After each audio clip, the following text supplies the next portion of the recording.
प्रधानमंत्री नरेंद्र मोदी यूपी के शहर गोरखपुर और वाराणसी पहुंचे, लेकिन बाद से शिलान्यास या लोकार्पण की नहीं है। खबर इतने भर की होती तो शायद इस वीडियो को बनाने का मेरा मकसद पूरी तरह से हल नहीं हो पाता। नमस्ते, मैं राशिद। प्रधानमंत्री को यह पता है कि अगर गोरखपुर में रहेंगे तो गोरक्षपीठ की नगरी यानी गोरखधाम में रह करके पूरे पूर्वांचल को साध लेंगे, वाराणसी में रह करके उस बेल्ट को साधेंगे जिसे पूर्वांचल और विंध्याचल का गढ़ कहा जाता है। अब इनमें शहर कौन कौन से आते हैं? मुख्य शहर आजमगढ़, मऊ, बलिया, गाजीपुर, चंदौली, मुगलसराय, मिर्जापुर यानी विंध्याचल का पूरा इलाका, इधर वाराणसी की तरफ का इलाका यानी पूर्वांचल से लेकर के विंध्याचल तक अगर आप साध लेते हैं तो यूपी में चुनावी वैतरणी पार हो जाती है। प्रधानमंत्री नरेंद्र मोदी ने चूंकि पूर्वांचल को चुना है 2024 का एजेंडा सेट करने के लिए, तो इसके भी अपने आप में कई मायने हैं।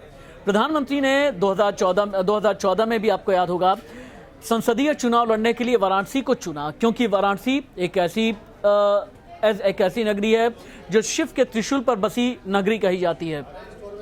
धर्म को लेकर के अगर आपको संदेश देना है, यूसीसी पर अगर संदेश देना है, 3 तलाक पर आपने क्या किया इसे लेकर के संदेश देना है, राष्ट्रवाद पर अगर कोई संदेश देना है, तो गोरखपुर और काशी में आप कुछ भी कहते हैं तो खबर बहुत बड़ी हो जाती है। और प्रधानमंत्री ये बहुत अच्छे तरीके से जानते हैं और इसीलिए पूर्वांचल का प्लान बनाया गया है।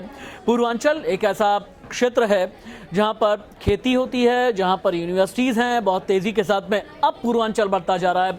हालांकि एक ज़माने में पूर्वांचल मुख्य धारा से बहुत कटा हुआ रहा और अगर उत्तर प्रदेश उस ज़माने में जब बीमारू की श्रेणी में आता रहा है तो इनमें पूर्वांचल बहुत पिछड़ा हुआ कहा जाता था। लेकिन आज की तारीख में आप पूर्वांचल का BHU देख लें, VBS पूर्वांचल यूनिवर्सिटी देख लें, कॉलेजेस देख लें, कॉन्वेंट स्कूल देख लें, या फिर इंफ्रास्ट्रक्चर डेवलपमेंट आप देख लें, पूर्वांचल एक्सप्रेस वे आप देखें। इसके अलावा अगर आप सुल्तानपुर से लेकर के बनारस तक का सफ़र करते हैं, वहाँ पर इंफ्रा डेवलपमेंट आप देखते हैं तो समझ में आता है कि पिछले 9 साल में मोदी सरकार ने पूर्वांचल के लिए कितना काम किया है। और इसीलिए अब वक्त आ गया है कि किए हुए काम जनता के बीच तक पहुँचाना और उन्हें बताना, और ये बीड़ा खुद प्रधानमंत्री नरेंद्र मोदी ने उठाया। नमस्ते।